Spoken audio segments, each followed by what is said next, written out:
शांत चित्तेने ऐकावे अशी मी विनंती करते. भारतीय प्रजासत्ताकाला 68 वर्षे होती. भारतीय प्रजासत्ताक निव्वळ प्रौढ झालेली नाही तर कमालीचा अनुभव संपन्न सुद्धा झाला आहे. डॉक्टर बाबासाहेब आंबेडकरांच्या अथक परिश्रमातून ही राज्यघटना साकार झाली. त्यासाठी त्यांना 2 वर्षे 11 महिने आणि 18 दिवस लागले. 26 जानेवारी 1950 रोजी भारताचे संविधान लागू झाले असताना डॉक्टर बाबासाहेब आंबेडकरांनी किती प्रचंड परिश्रम घेतले याची कल्पना तरुण पिढीला आली पाहिजे.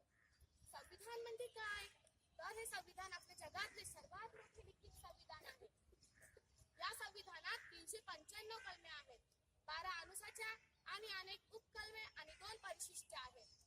अशा या संविधानाच्या स्वीकारचा ग्रंथाचा स्वीकार 26 नोव्हेंबर 1949 रोजी झाला आणि 26 जानेवारी 1950 रोजी भारताच्या संविधानाची अंमलबजावणी सुरू झाली आणि 26 जानेवारीला आपला भारत भारतीय लोकशाही प्रजासत्ताक असे सार्वभौम बनला.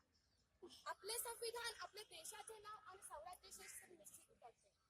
कोणाला भारताचे नागरिक होता येईल याचे नियम सांगते. समानता, स्वतंत्रता आणि अधिवेशनाबद्दल मूलभूत हक्क देत.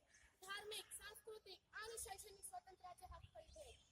सर्वांचे कल्याण होईल अशा पद्धतीने राज्यकारभार केला पाहिजे आणि तशी धोरणे राबवली पाहिजे याचा निर्देश सत्तेतील लोकांना दे.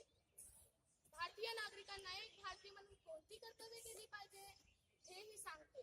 राष्ट्रपती आणि उपराष्ट्रपतीची निवडणूक कशी करावी, त्यांचे अधिकार काय असतील, तर हेही सांगत संसद कशी असेल, मंत्रिमंडळ कसे असतील, त्यांचे अधिकार आणि कर्तव्य काय असतील याबद्दलची सविस्तर मांडणी आपले संविधान करते.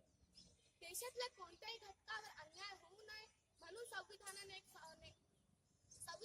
स्वतंत्र न्याय व्यवस्था उभी केली आहे. ही न्याय व्यवस्था लोकशाही पद्धतीची आहे.